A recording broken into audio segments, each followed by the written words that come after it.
অতিরিক্ত হতাশা, একাকিত্ব এবং দুশ্চিন্তা থেকে মুক্তির জন্য কোরআন ও সুন্নাহর আলোকে কি ধরনের মানসিক ও আমলগত প্রস্তুতি নেওয়া উচিত? হতাশা, একাকিত্ব, দুশ্চিন্তা এগুলো এখন আমাদের সমাজের একটা কমন বিষয়ে পরিণত হয়েছে।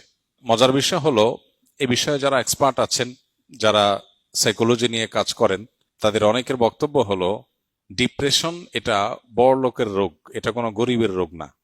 গরিব মানুষ সাধারণত তার সময় কাটে না, ভালো লাগে না, দুশ্চিন্তা, ডিপ্রেশন আছে, এরকম গরিব মানুষের মধ্যে পাওয়া খুব একটা যায় না। তার হয়তো অসুখের কষ্ট আছে, অন্য কোনো পেরেশানি আছে, ধার দেনার পেরেশানি আছে, তার হয়তো রিজিক নিয়ে পেরেশানি আছে, কিন্তু কোনো কারণ ছাড়া ডিপ্রেশন, সময় কাটে না, ভালো লাগে না কিছু, একাকিত্ব, নিঃসঙ্গ, এই জাতীয় ডিপ্রেশন যেটা, এটা সাধারণত বড়লোকি রোগ। পৃথিবী যত উন্নতির দিকে অগ্রসর হচ্ছে, বাহ্যিক এবং খোলা চোখে যে উন্নতির দিকে আমরা এগিয়ে যাচ্ছি, এগুলোর সাইড এফেক্ট হিসেবে এমন অনেক বিষয় আছে যেগুলো আমাদেরকে ধ্বংসের অতলতলে নিয়ে যাচ্ছে। এর মধ্যে একটা হলো এটা, পৃথিবীতে যেই অঞ্চল, যেই এলাকার মানুষ যত বেশি উন্নত, যত বেশি অগ্রসর, তাদের ডিপ্রেশনের পরিমাণও তত বেশি, তাদের মধ্যে আত্মহত্যার প্রবণতা অনেক বেশি। ডিপ্রেশন সাধারণ মানুষ তো বটে, শিশুদেরকে পর্যন্ত ডিপ্রেশন পেয়ে বসছে। তো একজন ইমানদার, প্রথম কথা হলো তিনি সর্বাবস্থায় আল্লাহ রাব্বুল আলামিনের জিকির এবং স্মরণ নিজের মধ্যে জাগরুক রাখবেন। এটা হলো দুশ্চিন্তা মুক্তির সবচেয়ে বড় এবং প্রধান উপায়। আল্লাহ বলেছেন, আলা বিযিক্রিল্লাহি তাতমাইন্নুল কুলুব। আল্লাহর জিকির এবং স্মরণ, এটা দিয়ে যদি কেউ সদা তার অন্তরকে জাগ্রত রাখে, আল্লাহর সাথে যদি কেউ কানেক্টেড থাকে সব সময়, তাহলে তার অন্তর প্রশান্ত থাকবে, স্থির থাকবে, ডিপ্রেশন তার অন্তরকে পাবে না। এখন আমরা সোশ্যাল মিডিয়া বলি, নেটের কানেকশন বলি, নানান যে আসক্তি এবং নানান কাজে যে আমাদের দিন এবং রাতের উল্লেখযোগ্য সময় আমরা সেদিকে দিয়ে থাকি, সোশ্যাল মিডিয়াতে কোনো আনন্দ, কোনো বেদনা, যেগুলো আমাদেরকে সর্বমুহূর্তে আমাদের ফোকাসকে বিক্ষিপ্ত করে ফেলছে। কখনো আমরা একটা নিউজ দেখে আনন্দিত হয়ে যাচ্ছি, কখনো আরেকটা নিউজ দেখে আমরা বেদনাহত হচ্ছি, কারোর স্ট্যাটাস দেখে আমরা ক্ষুব্ধ হয়ে যাচ্ছি, কারোটা দেখে আমরা খুশি হয়ে যাচ্ছি। এই যে ছোট ছোট ডোপামিন গুলো, এগুলো আমাদের মন, মস্তিষ্ক, চিন্তা ধারা এগুলোকে বিক্ষিপ্ত করে ফেলে। আমাদের ডিপ্রেশন বলি, দুশ্চিন্তা বলি, আমাদের ভালো লাগে না এই ভাব বলি, এটার অনেক বড় একটা কারণ হলো এই জায়গাটা। এর বিপরীতে একজন ইমানদার যখন আল্লাহকে স্মরণ করে, আল্লাহ স্মরণকে পরিপূর্ণভাবে নিজের মধ্যে জাগ্রত রাখে, সে ব্যক্তিকে আল্লাহ তাআলা অন্তরকে প্রশান্তি দিয়ে পরিপূর্ণ করে দেন। সাহাবা ইকরাম রিদওয়ানুল্লাহ আজমাইন, তারা ছিলেন সবচেয়ে বড় রোল মডেল এই আইটেমের।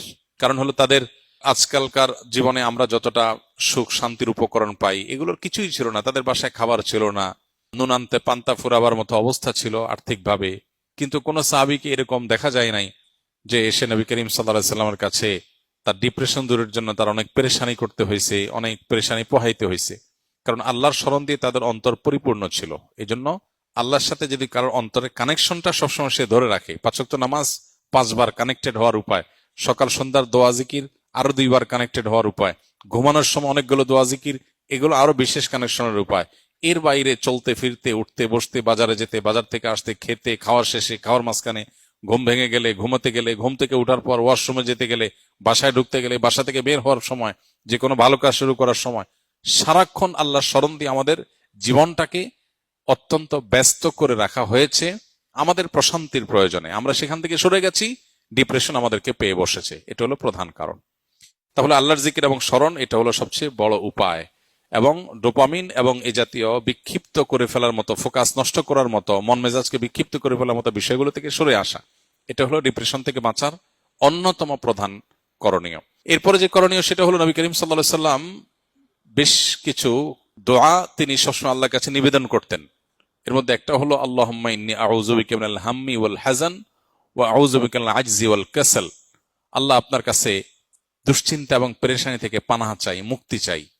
এই যে দোয়া নবীজি করেছেন, এই দোয়াটা বেশি বেশি করা যেতে পারে। আল্লাহুম্মা ইন্নী আউযু বিকা মিনাল হাম্মি ওয়াল হাযান। আল্লাহ, আপনার কাছ থেকে পেরেশানি এবং দুশ্চিন্তা থেকে আমি পানাহ চাই, মুক্তি চাই। একদম নবীজি সাল্লাল্লাহু আলাইহি ওয়াসাল্লামের ভাষায় আমরা এই দোয়াটা আল্লাহর কাছে বেশি বেশি নিবেদন করতে পারি।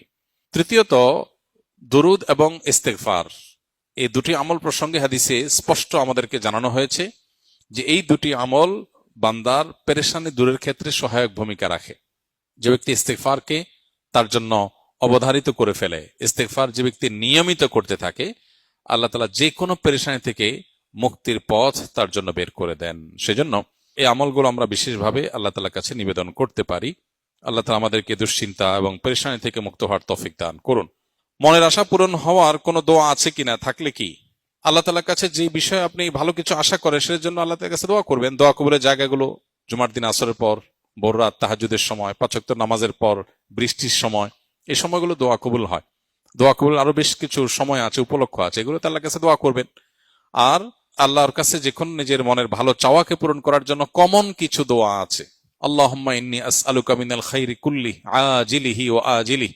আল্লাহ আপনার কাছে যত ভালো আছে, নগদ ভালো, দূরবর্তী ভালো, দুনিয়ার ভালো, আখেরাতের ভালো, সব রকমের ভালো আপনার কাছে চাই। এই যে সব রকমের ভালো একসাথে চেয়ে ফেললেন। ওয়া আউযু বিকা মিনাশ শাররি কুল্লি আজিলিহি ওয়া আজিলি। আল্লাহ আপনার কাছে মন্দ থেকে পানা চাই, দুনিয়ার মন্দ, আখেরাতের মন্দ, নগদ মন্দ, দেরির মন্দ, সবগুলো থেকে পানা চাই। তো এইভাবে আল্লাহ তাআলার কাছে অনেক দোয়া আছে যে দোয়াগুলোর মাধ্যমে আমাদের সমস্ত যাবতীয় কল্যাণ আল্লাহর কাছে আমরা চেয়ে নিতে পারি।